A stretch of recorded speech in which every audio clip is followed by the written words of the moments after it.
Moc vás vítám u našeho kanálu Business for Breakfast Vysočina s videí o našich členech klubu. A dneska o členovi Jihlavského klubu. Kenji, řekni nám něco o sobě, kde se to nacházíme, co děláš za biznis, co zastupuješ v klubu? Tak já jsem vlastně jako fotograf. Aha. A nacházíme se zrovna u mě v ateliéru, protože to tady bylo hezký a kouzelný. Ateliér se jmenuje Kouzelno. Tak jsme to natočili tady, že? To se zařizoval ty? Já s mojí ženou a s Martou Domelou, což je vlastně jakoby náš tým tady v ateliéru. Bomba, takže nepodnikáš úplně sám? Úplně ne.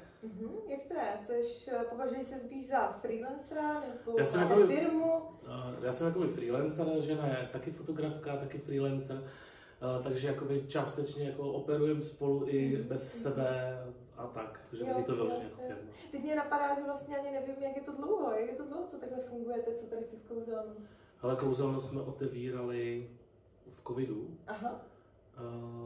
Teď přemýšlím, jestli na začátku nebo na konci covidu, ale máme to tady tak nějak jako 3 roky. Jo. Myslím, že 3. Vánoce tady budeme letos chodit, takže aha. tak nějak. No. Jo. No a do Big Forby chodíš, já nevím, nějakých 5-6 měsíců, tak nějak? To by mohlo být. Aha. A dobrý? Získal jsi něco? Jo, je to super.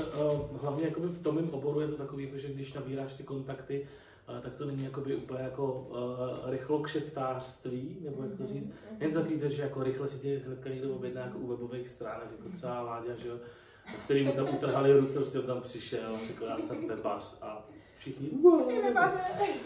U toho focení je to takový, jako, že spíš sbírám kontakty jako pro dlouhodobou spolupráci, protože vím, že ne vždycky je to u těch lidí jakoby aktuální jako problém, když potřebují nové fotky, ale musím říct, že jako i za těch 5-6 měsíců nebo dlouho, že tam jsem, takže že i vlastně spousta členů si mě objednalo jako na focení, na svoje business portréty, takže pro svůj business, nebo mě doporučili na nějaký jiný focení a tak. Takže.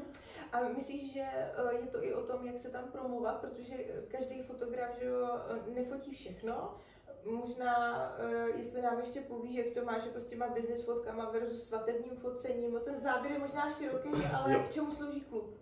Já mám vlastně jako širší záběr, protože fotím jak B2C, to znamená pro klienty, což jsou klasika jako že rodinné fotky, párový, těhotenský, svatby a tak dále.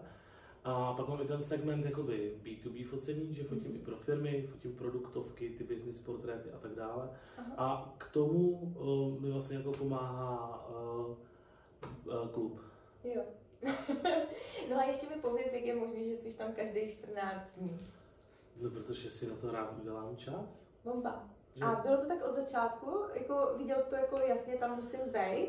A nebo zváhal? Ale popravdě, když jsem vlastně začínal, což bylo někdy na jaře, březen to mohlo být třeba, ano. tak jsem si říkal, jestli jako přes léto budu stíhat, abych vlastně na tom setkání byl. Jasně. Ale ono vlastně, když si to dáš jako v březnu do kalendáře s opakováním každých 14 dní v pondělí od 8 hodin, tak si tam nic jiného nenaplánuješ prostě, takže je to vlastně jenom o tom, jestli chceš nebo nechceš. Setkáváme se tam se spoustu jako zajímavých lidí, vlastně každých těch 14 dní přijdou nějaký hosti, což můžou pro ně být potenciální zákazníci nebo potenciální spolupráce, takže bych byl vlastně jako sám proti sobě, kdybych tam nechodil.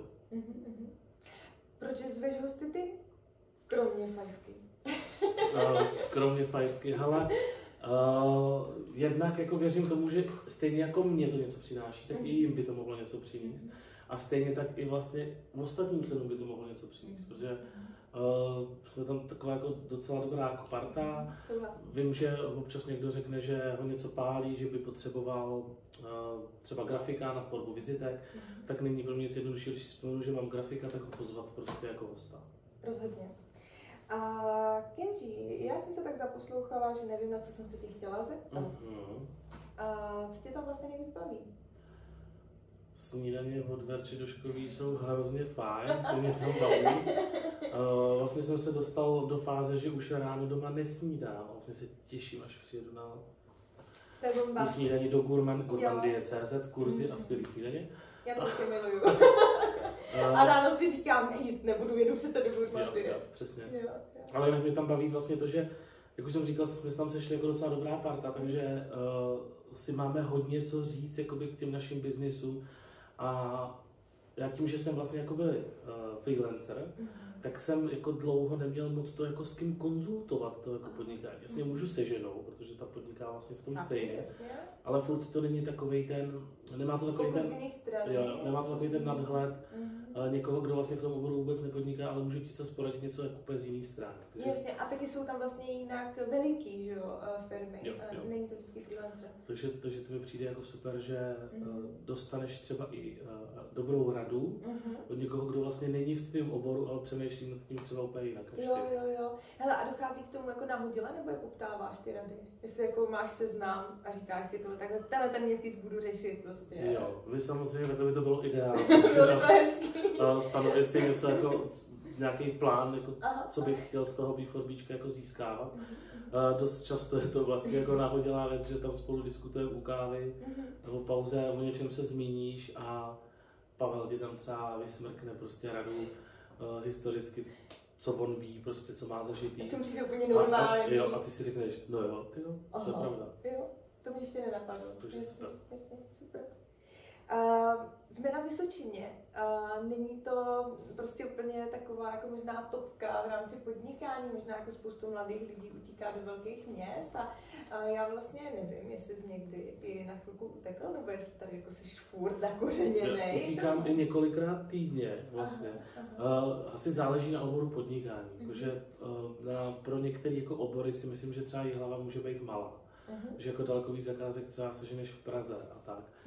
Pro mě jako pro fotografa je to super v tom, že tím jak hodně jako cestuju, tak z Jihlavy, která je skoro v prostřed republiky, to mám všude jako kousek.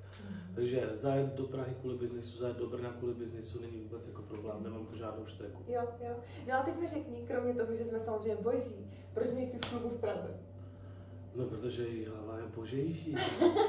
Ne, pro mě asi jakoby nemá úplně perspektivu budovat jakoby, řekněme, nějaký jako kontaktní seznam, nebo nevím, jak to nazvat, vlastně v jednom klubu v Praze, ve velké Praze. Jasně.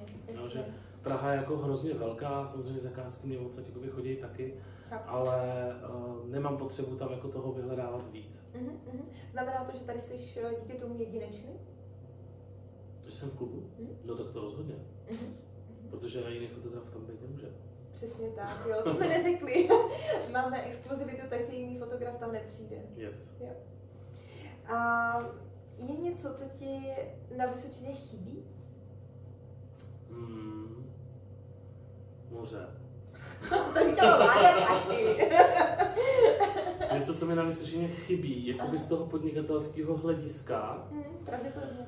Hele, já vždycky jako říkám, že jako Vysočina je taková, nebo obecně Jihlava je taková, že tady všechno vlastně je a zároveň tady nic není.